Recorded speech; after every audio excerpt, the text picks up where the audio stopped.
who here is ready for war? The Third World War is not only inevitable, but is already taking place in new forms. Painful trade-offs will be unavoidable. The Ukraine war is accelerating the decline of the West. We have enough nuclear megatonnage to set human life back to the Dark Ages.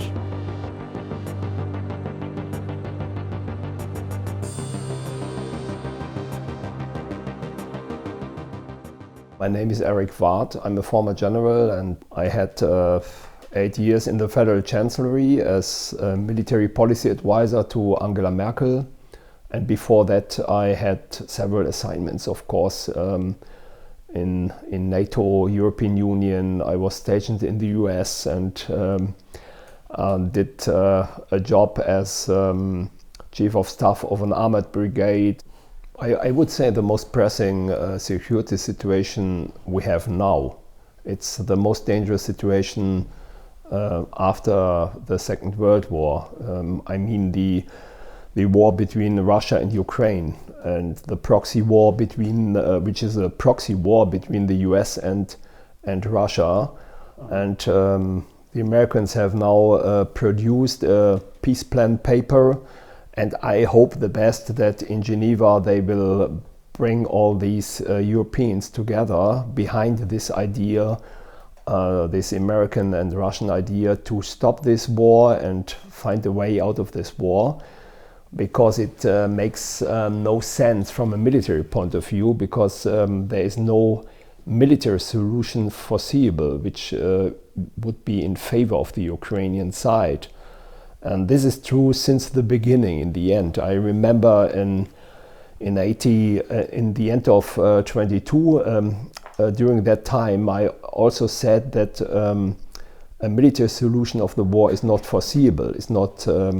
It's very unlikely. And during that time, Mark Milley, the former Chief of General Staff in the US, with whom I know very well, he said the same. And during that time, we had an evaluation of everything of the RAND Corporation, which also says that there is no military solution foreseeable. And the Europeans believed in a military solution. They believed in their weapon deliveries and everything until today. And it's unbelievable. It's a completely stupid strategy. It's not a strategy. It's a completely stupid concept. If you compare the military strength of the Ukraine and Russia, I mean, and if you realize that the escalation dominance of the Russians is much more better and higher, up to nuclear weapons, and for the Ukrainians, they are in a completely different situation. Also from a logistical point of view, all these deliveries from the West must be brought to the theater over 800 kilometers through the western part of Ukraine. And that is why from the beginning the Russians were in a better situation, despite the fact that they did not in the beginning start a full-scale attack on Ukraine. In the beginning they tried to do a coup d'etat, a regime change operation in Kiev. And this operation failed because the Ukrainians have got all these reconnaissance data from the Americans, so they were waiting for the Russians, and it was very bad for the Russian side, and that is why they had to go this long way through the Donbass. And they started the war with 150,000 men, which is not sufficient to conquer the whole Ukraine. And this is not sufficient to conquer the Donbass. And they built it up, they built their strength up in the next months after the war started. And now they have about 70,000, around 700,000 soldiers in the box. And with those, they cannot conquer the whole Ukraine. It's unbelievable, it's completely stupid to say that. To expect that. They are doing their business very well from a military point of view. They reached a lot of goals in the last weeks, and they are on the winner side, of course, conventional militarily seen. And But those forces are not able to conquer the whole Ukraine, and they are not able to attack NATO. And then you have also to see that Russia is the biggest nuclear power of the world. They have around 6,500 nuclear warheads, more than the US, and of course much more than China. So the Russians, they have the so-called escalation dominance from the conventional level, from the technical level, up to the nuclear level. So they have no chance to beat them. And apart from that, it's not a good idea to beat Russia, because what would that mean? I mean, Russia is a confederation of more than 120 different ethnical groups and states in this federation, Russian federations. And if the Russian Federation would lose the control of all these territories, this would be the beginning of a civil war there. And we would be not happy about this situation in the East. Yeah, the problem is that nobody wants a European war, but the Europeans are doing everything like sleepwalkers to a war. And this is very dangerous. And they believe that there would be a military solution in the battlefield by our weapon deliveries, but it's completely stupid. We have a lot of more or less left-oriented and green and woke politicians in Europe, and they never had any experience in war, and then normally they did not serve in the armed forces, they never had a helmet on his head. They are like kids, and they don't know what war really means. I think that they need the experience of war. We should have sent them to Ukraine. Or I ask sometimes myself why they don't come to the idea to build up international brigades and go there and fight there to get some experience about that. But they would never do that. A war in Europe from an American perspective isn't a rational option. I mean, the US are more than 60,000 kilometers away from a possible area of war, and also a nuclear war in Europe seen from the US side would be a rational option, but not from a German perspective and not from a Central European perspective, because we would be the battlefield in this war between the US and Russia, of course, or between NATO and Russia, and we are the logistical platform. We in Germany, the center of Europe, are the logistical platform for such a war. And that is why, from a German perspective, war in Europe is not a rational option. That is why we should do everything to avoid a war in Europe. Yeah. And I think that this peace plan from Donald Trump is an excellent starting point for this process to end this war. I mean, the end would be more or less a frozen conflict, a long line of frozen conflict like we had in Korea. But we must find a political solution of this war. The Americans, our American friends, they fought 2 world wars in the 20th century.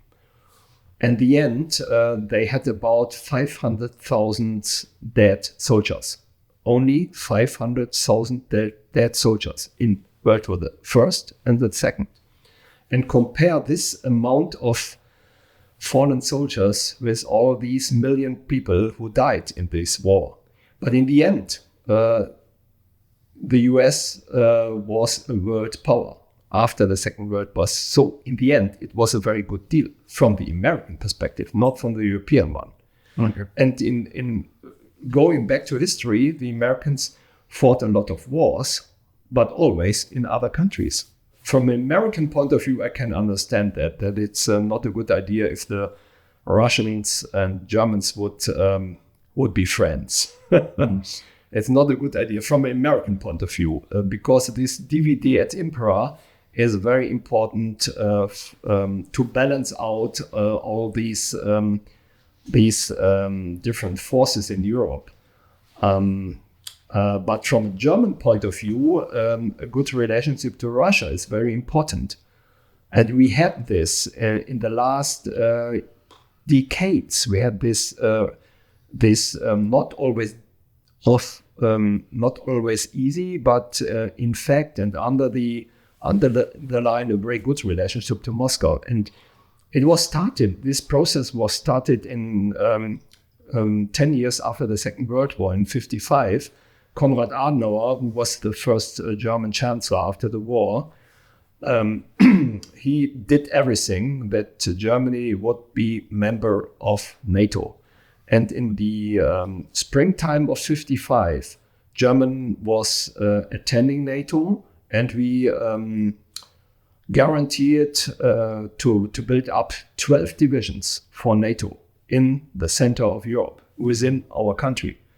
But in autumn of the same year, Konrad Adenauer went to Moscow with a delegation with around 150 persons from the Federal Chancellery, from the parliament, advisors, and a lot of other people, consultants and so on, to establish the German-Russian relationship. Mm-hmm. And they stayed there 1 week to examine everything. So it was, for me, he was a very clever guy, so he knew that it's necessary to bring Germany in the Western Hemisphere, but on the other hand, to keep certain relations to Russia. And all the other chancellors did the same until Angela Merkel.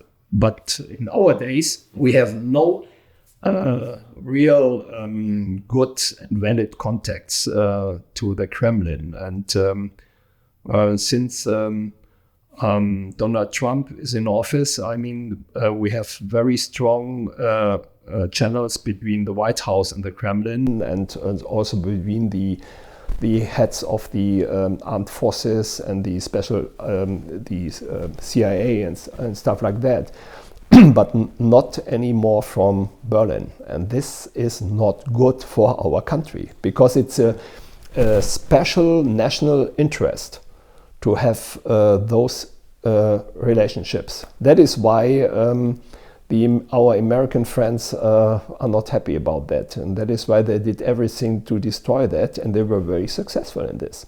Yeah, it's very interesting that we talk about these Russian attacks against German and European infrastructures in the Baltic Seas, and the media are full of it, and that nobody mentions the biggest attack against German infrastructure after the Second World War, which was done obviously by at least 6 Ukrainian guys. But I don't believe this story of this sailing ship going there and did the job without any help. I mean, yeah, that's clear. Then the Nord Stream pipeline was and still is very important for German economy, because our main problem in the German economy are now these high energy costs, and which brings a lot of German enterprises and companies out of Europe. They look for other places to make businesses because of these high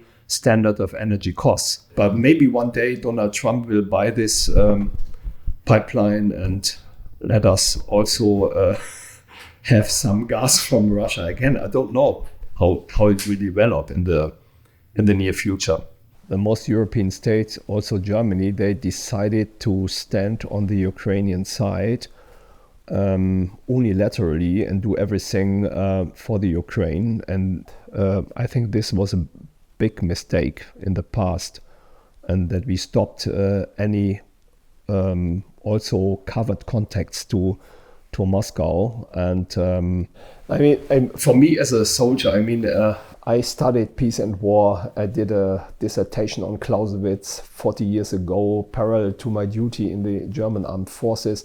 And because of the fact that I worked more than 12 years in the political field as a soldier, I cannot deal with war unilaterally without seeing the political framework of everything.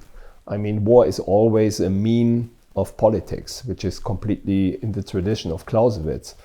And that is why if you want to finish a war, and especially then when no military solution is foreseeable, you have to use diplomatic political means to achieve that. And if you go to war, you need always a strategy to bring this war to an end. You have always to anticipate the situation after the war.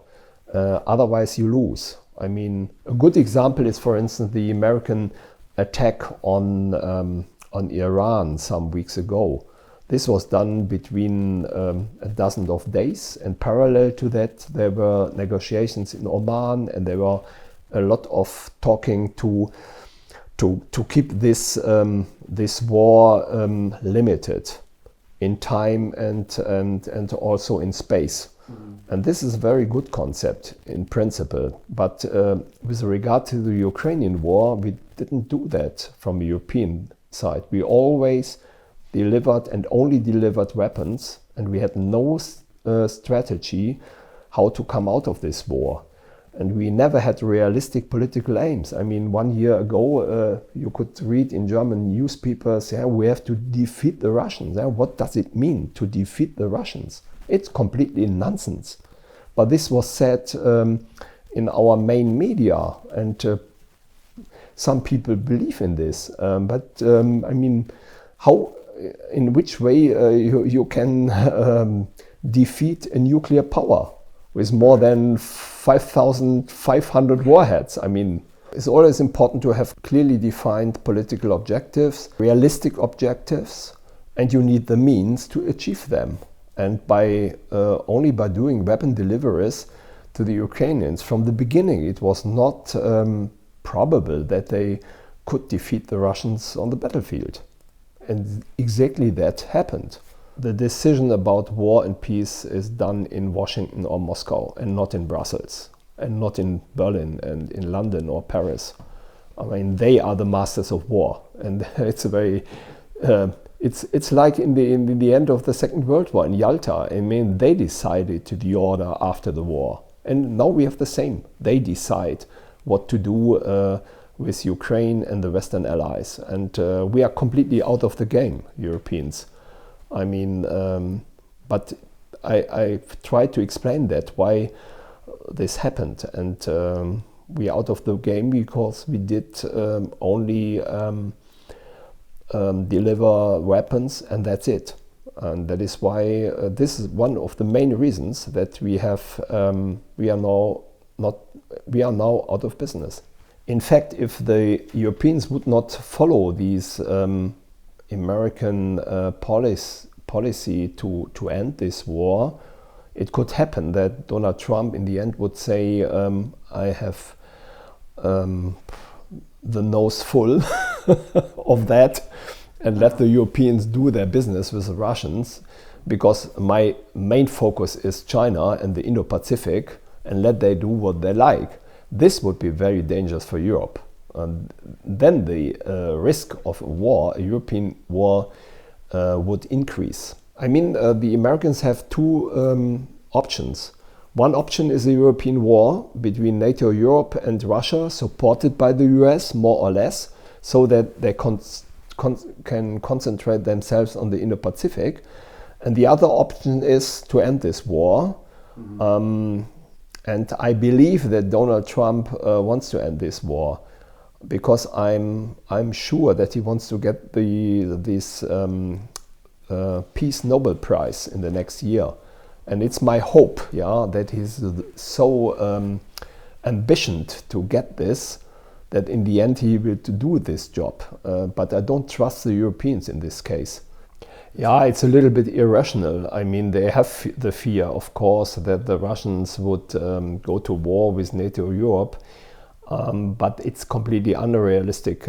If you compare the conventional strength of NATO Europe without the US, we have the Europeans are in a better situation than the Russians. We have more main battle tanks, we have more fighting planes and howitzers and everything. if the Russians would attack Western Europe, they need at least 3 times superiority, and they don't have that.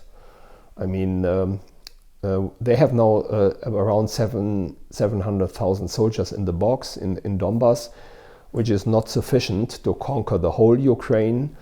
And at the eastern Polish border, for instance, the Polish forces, they have a 3 times majority towards Belarus without reinforcement forces of the Americans.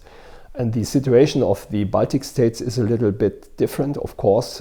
It's much more critical to defend them because of the there is no it's not a deep area, and you have the Baltic Sea in the back, and the excess. You have Russian minorities there. Yeah, it's dangerous from defensive European position. But on the other side, the Baltic Sea is now, from the Russian point of view, a completely a sea of enemy states. I mean, after joining NATO, when Sweden and Finland joined NATO, I mean, now the Baltic Sea is completely surrounded by enemy states from a Russian point of view. And for the Russians, always this North European area is very crucial. I mean, this is the area between the Baltic Sea and the Carpathen. And through this area, in the past, came all the attacks against Russia from the West. Napoleon, Hitler, the Swedish and the Polish, they were always coming through this area. So Central Europe is a very crucial area which must be defended also, and there is a certain need to build up a defensive posture in the future. There's no, I mean, there is the necessity to do that, especially to rebuild the German forces. At the moment, they are not able to do their job, and we need a lot of money to change that. We have the money now, but we need time now, at least 5 until 10 years. And that is why I often say that our politicians should be a little bit more cautious against Russia. I mean, there are some experts who have said that during the last summer, could be the last summer before we go to war against Russia. It depends. I mean, if this peace plan works, then I think there's a real chance to come out of this critical situation. I would say a third world war is avoidable, because also in the Indo-Pacific, I don't believe that we will have a bigger war, a large-scale war between the US and China. It's much more, the probability is much more higher to have proxy wars there, like we have in Europe now between the Americans, between the US and Russia in Ukraine. It's a proxy war in the end. This also could happen in the Indo-Pacific. But in the end, I don't believe in a large-scale war, but because it's completely irrational, and in the end nobody would be a winner of such a war because of nuclear weapons, for instance. Every side knows that she could not, that it could not win this war in the end because of the existence of nuclear weapons. I mean, and the assured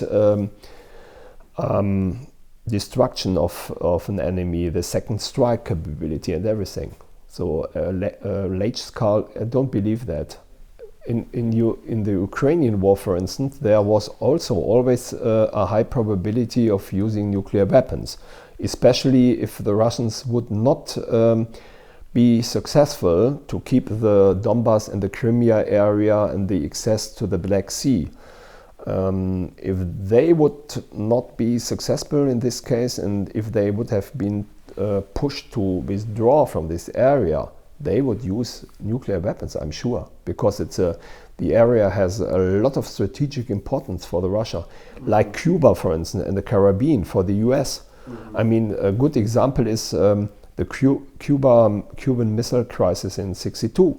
I mean, Kennedy had no choice to go to war with the former Soviet Union, including a nuclear war.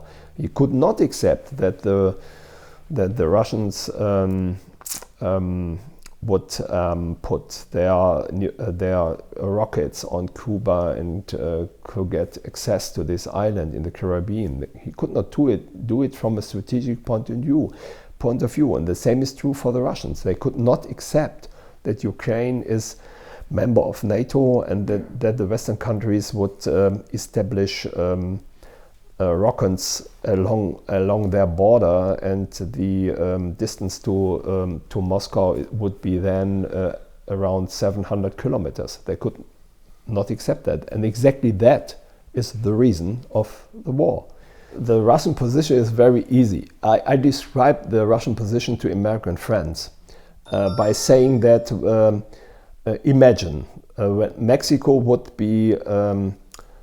be pushed by the Russian and Chinese to have a new government, and the new government in Mexico would say that the aim of this government is to get the membership of the Eurasian Union of Russia. And if Mexico would then do military exercises along the Rio Grande and would negotiate with the Russians about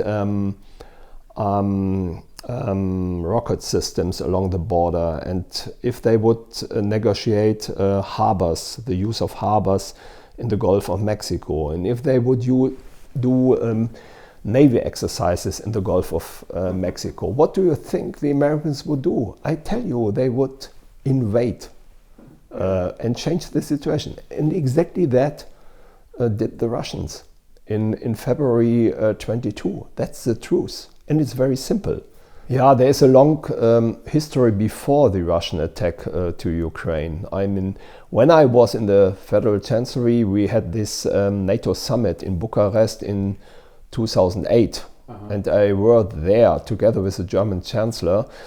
And I was very impressed about this summit because Angela Merkel, did not agree to give the Ukrainians the membership action plan to get the membership of NATO. She was completely against it, and together with her also this former French President Sarkozy. And her argumentation was that this would mean war. I mean, because it was always a dark red line of the Russians, this NATO membership of Ukraine. And but after this summit, the American governments before Donald Trump did everything to push the Ukrainians to NATO. They used their political effort, the economical efforts, military. They sent a lot of military advisors there to prepare Ukraine for NATO participation. And this process, the Russians followed this process in the end, and they did what they had to do. I think it's the reasons of this war is very easy to understand. You have just to use your mindset to find the right answer, and not to follow all these crazy headlines in dozens of newspapers. I mean, these medias during the war were always supporting the Ukrainian side. It's understandable, yes, we wanted to help the Ukraine against this outside aggression, but we never talked about the reasons of these aggressions. And from my point of view, it's understandable what the Russians have done. And that is why it's better to come out of this war. And exactly the points which are now in the peace plan covered by the US and by Donald Trump and Rubio and Steve Witkoff, they're exactly the points which the Russians stressed before the war started. And that is why this war is completely useless, and we could have avoided it if we would have done our business before, our political business. So the majority of Europeans don't want a war with Russians. Our elites, maybe, they are maybe on the other side, most of our elites. And it's inner political problems in a lot of European states. Yeah. But I'm sure it will be solve the problem inner politically. I mean, look in France, for instance, Macron, yes.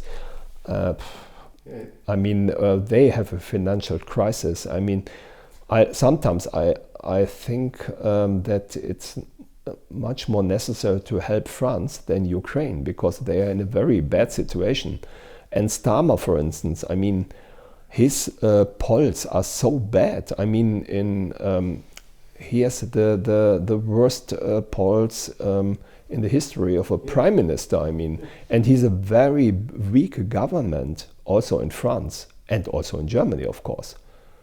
And sometimes this war is also an excuse, because to keep control, everybody looks for the Russians and forget all the other problems we have with regard to migration and other inner political topics which we have to do. Or, for instance, our economical situations. The European states, especially Germany, they are going down and down economically since 4 years now. And that is why these stories of these bad Russians is very useful. That people since 3.5 years.